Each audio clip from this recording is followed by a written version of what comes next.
नमस्कार।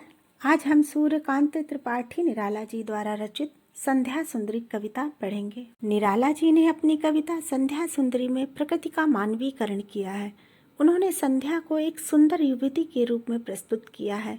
निराला जी की संध्या सुंदरी एक चेतनामय नारी है। छायावाद के यशस्वी प्रवर्तक कवियों में एक सूर्यकांत त्रिपाठी निराला जी के काव्य में प्रकृति का बड़ा भव्य और उदात्त रूप देखने को मिलता है। उनके तदयुगीन प्रकृतिपरक गीतों में कोमलता एवं सौंदर्य चेतना विशेष रूप से उभरी है। निराला जी ने अपनी कविता संध्या सुंदरी में प्रकृति का बड़ा ही सुंदर वर्णन किया है। चलिए सूर्यकांत त्रिपाठी निराला जी की कविता संध्या सुंदरी को पढ़ते हैं और इसकी व्याख्या को समझते हैं। दिवसावसान का समय मेघ में आसमान से उतर रही है, वह संध्या सुंदरी परी सी धीरे धीरे धीरे।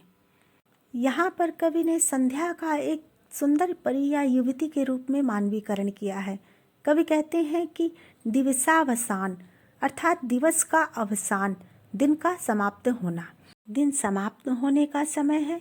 बादलों से भरे आसमान से वह संध्या रूपी सुंदर युवती परी के समान धीरे धीरे नीचे उतर रही है। तिमिरांचल में चंचलता का नहीं कहीं आभास, मधुर मधुर हैं दोनों उसके अधर, किंतु गंभीर नहीं है उसमें हास्य विलास। तिमिरांचल, तिमिरांचल का अर्थ है तिमिर रूपी आंचल। कवि कहते हैं कि संध्या सुंदरी का अंधकार रूपी आंचल जो संपूर्ण वातावरण में फैल रहा है, वहाँ किसी प्रकार की कोई हलचल नहीं हो रही है। सब कुछ एकदम शांत है। वातावरण में निस्तब्धता छाई हुई है। मधुर मधुर हैं दोनों उसके अधर, किंतु गंभीर नहीं है उसमें हास्य विलास। यहाँ कवि ने संध्या सुंदरी के होठों को मधुर बताया है और संध्या सुंदरी के दोनों होंठ, ऊपर वाले होंठ को आसमान तथा नीचे वाले होंठ को धरती के रूप में प्रस्तुत किया है।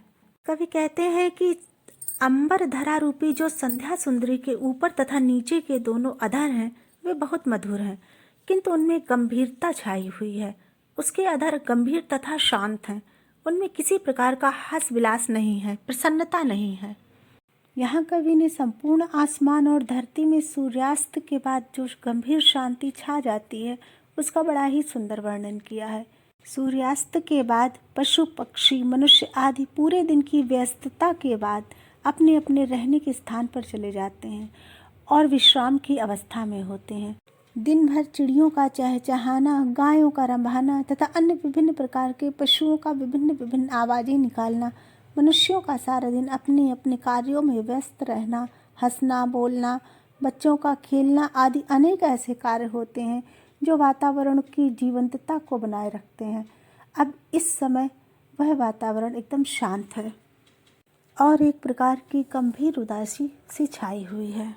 कवि का कहना है प्रकृति सुंदर तो है, किंतु गंभीर, शांत, बिल्कुल हास विलास रहित।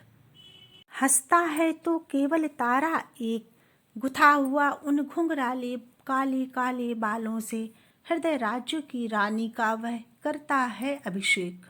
हंसता है तो केवल तारा एक। यहाँ कवि कहते हैं कि पूरे मेघमय आसमान में संध्या के समय जो तारा सबसे पहले दिखता है, वह हंसता हुआ प्रतीत हो रहा है। कवि के अनुसार वह तारा पूरे मेघमय आसमान में हंसी रूपी चमक बिखेर रहा है। मेघमय आसमान अर्थात बादलों से भरे आसमान में वह तारा शोभित हो रहा है। गुथा हुआ उन घुंघराले काले काले बालों से। कवि कहते हैं कि मेघमय आसमान में वह तारा ऐसे प्रतीत हो रहा है जैसे वह तारा संध्या सुंदरी के काले काले घुंघराले बालों में गुथा हुआ हो।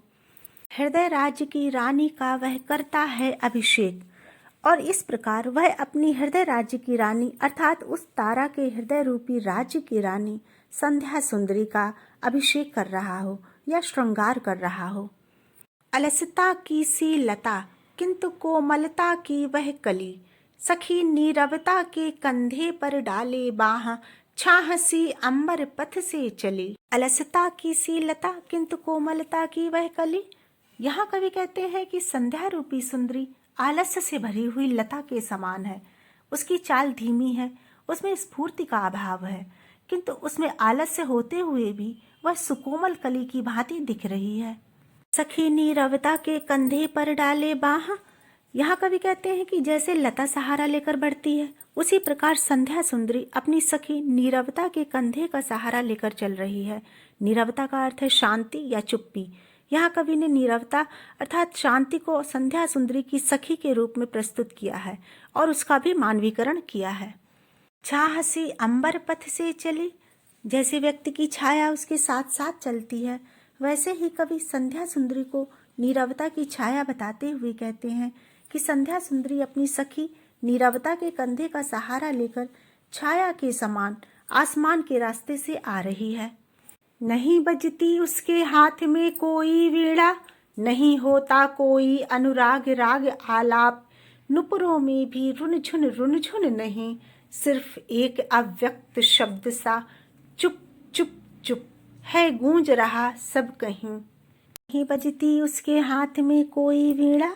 यहाँ कवि कहते हैं कि जब वह संध्या सुंदरी धीरे धीरे आसमान से उतरती है तो उसके हाथ में कोई वीणा नहीं बजती, अर्थात किसी भी प्रकार के वाद्य यंत्र की ध्वनि नहीं सुनाई पड़ती।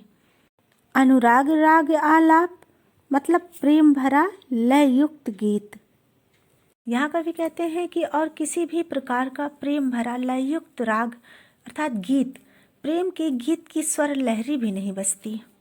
नुपुरों में भी रुनझुन नहीं।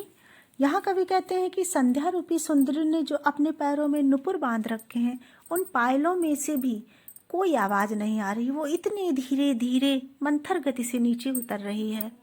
सिर्फ एक अव्यक्त शब्द सा चुप चुप चुप है गूंज रहा सब कहीं। चारों तरफ के वातावरण में एक ही अव्यक्त शब्द चुप चुप चुप गूंज रहा है, अर्थात चारों तरफ सब कहीं सन्नाटा फैला हुआ है। व्योम मंडल में जगती तल में, सोती शांत सरोवर पर उस अमल कमलिनी दल में, सौंदर्य गर्विता सरिता के अति विस्तृत वक्ष स्थल में, धीर वीर गंभीर शिखर पर हिमगिरि अटल अचल में, उत्ताल तरंगा घात प्रलय घन गर्जन जलधि प्रबल में, क्षिति में जल में नभ में अनिल अनल में, सिर्फ एक अव्यक्त शब्द सा चुप चुप चुप है गूंज रहा सब कहीं। और क्या है? कुछ नहीं। और यह चुप चुप का अव्यक्त शब्द कहाँ कहाँ गूंज रहा है? व्योम मंडल में जगती तल में। व्योम मंडल अर्थात आकाश और जगती तल धरती, अर्थात संपूर्ण आकाश और धरती में यह शब्द गूंज रहा है। सोती शांत सरोवर पर उस अमल कमलिनी दल में। अमल कमलिनी दल अर्थात स्वच्छ कमलों का समूह। शांत सरोवर के उस स्वच्छ कमलों के समूह में यह शब्द गूंज रहा है। सौंदर्य गर्विता सरिता के अति विस्तृत वक्ष स्थल में। सौंदर्य गर्विता सरिता अपनी सुंदरता पर गर्व करने वाली नदी या सरिता, अपनी सुंदरता पर गर्व करने वाली सरिता या नदी के अति विशाल हृदय पर, धीर वीर गंभीर शिखर पर हिमगिरि अटल अचल में। अटल और अचल धैर्यवान या शांत स्वभाव वाले बहादुर और गंभीर हिमालय की चोटी में। उत्ताल तरंगा घात प्रलय घन गर्जन जलधि प्रबल में। उत्ताल तरंगाघात अर्थात ऊंची लहरों से आघात करने वाला, प्रलय घन गर्जन अर्थात प्रलय के समय घोर गर्जना करने वाले बादलों के समान। जलधि प्रबल शक्तिशाली समुद्र अर्थात प्रलयकालीन लहरों की भांति अपनी ऊंची ऊंची लहरों के आघात से भयानक गर्जना करने वाले समुद्र में भी। क्षिति में जल में नभ में अनिल अनल में। क्षिति अर्थात धरती में, जल में, आसमान में, हवा में और आग में, सिर्फ एक अव्यक्त शब्द सा चुप चुप चुप है गूंज रहा सब कहीं। और क्या है? कुछ नहीं। बस वही एक अव्यक्त शब्द चुप चुप चुप ही गूंज रहा है। पूरे वातावरण में यही निस्तब्धता विद्यमान है और इस शांति के अतिरिक्त कुछ भी नहीं है। मदिरा की वह नदी बहाती आती, थके हुए जीवों को वह सस्नेह प्याला एक पिलाती, सुलाती उन्हें अंक पर अपने, दिखलाती फिर विस्मृति के वह अगणित मीठे सपने। मदिरा की वह नदी बहाती आती, थके हुए जीवों को वह सस्नेह प्याला एक पिलाती। यहाँ मदिरा का संबंध नींद से है। कवि कहते हैं कि वह संध्या सुंदरी नींद रूपी मदिरा की नदी बहाती हुई आती है और दिन भर के काम से थके हुए धरती के निवासियों को प्रेम पूर्वक नींद रूपी मदिरा का प्याला पिलाती है। लाती उन्हें अंक पर अपने, दिखलाती फिर विस्मृति के वह अगणित मीठे सपने। नींद रूपी मदिरा का प्याला पिलाकर अपने अंक अर्थात गोद में लेकर सुलाती है। संध्या सुंदरी को कवि ने यहाँ पर एक वात्सल्यमयी माँ के रूप में प्रस्तुत किया है। जिस प्रकार माता अपने शिशु को गोद में लेकर बड़े ही प्यार से सुलाती है, उसी तरह संध्या सुंदरी प्रेम पूर्वक नींद का प्याला पिलाकर धरती के समस्त प्राणियों को सुला रही है और फिर सभी के सोने के बाद उन्हें अनेकों भूले बिसरे मीठे मीठे स्वप्न दिखला रही है। अर्धरात्र की निश्चलता में हो जाती जब लीन, कवि का बढ़ जाता अनुराग, विरहाकुल कमनीय कंठ से आप निकल पड़ता तब एक विहाग। अर्धरात्र की निश्चलता में हो जाती जब लीन, अर्थात आधी रात होने पर जब प्रकृति पूर्ण शांत हो जाती है, प्रकृति के इस शांत वातावरण में जब सब लोग गहरी नींद में होते हैं, कवि का बढ़ जाता अनुराग। जब आधी रात हो जाती है, उस समय के नीरवता भरे वातावरण में कवि के हृदय का अनुराग बढ़ने लगता है। विरहाकुल कमनीय कंठ से आप निकल पड़ता तब एक विहाग। फिर कवि के विरह से व्याकुल सुंदर या मधुर कंठ से विरह रूपी पीड़ा को व्यक्त करने वाला विहाग निकल पड़ता है। विहाग का अर्थ होता है अर्धरात्रि को गाया जाने वाला विरह गीत, अर्थात गीत के रूप में कवि अपनी विरह वेदना व्यक्त करने लगता है। इन पंक्तियों में कवि ने अपनों से बिछड़ने की पीड़ा को विहाग शब्द में व्यक्त किया है। यहीं पर सूर्यकांत त्रिपाठी निराला जी द्वारा रचित कविता संध्या सुंदरी समाप्त होती है। मिलते हैं एक नई कविता के साथ। अगर आपको मेरा यह वीडियो पसंद आया हो तो कृपया लाइक करें, सब्सक्राइब करें, शेयर करें और बेल बटन पर क्लिक अवश्य करें। धन्यवाद।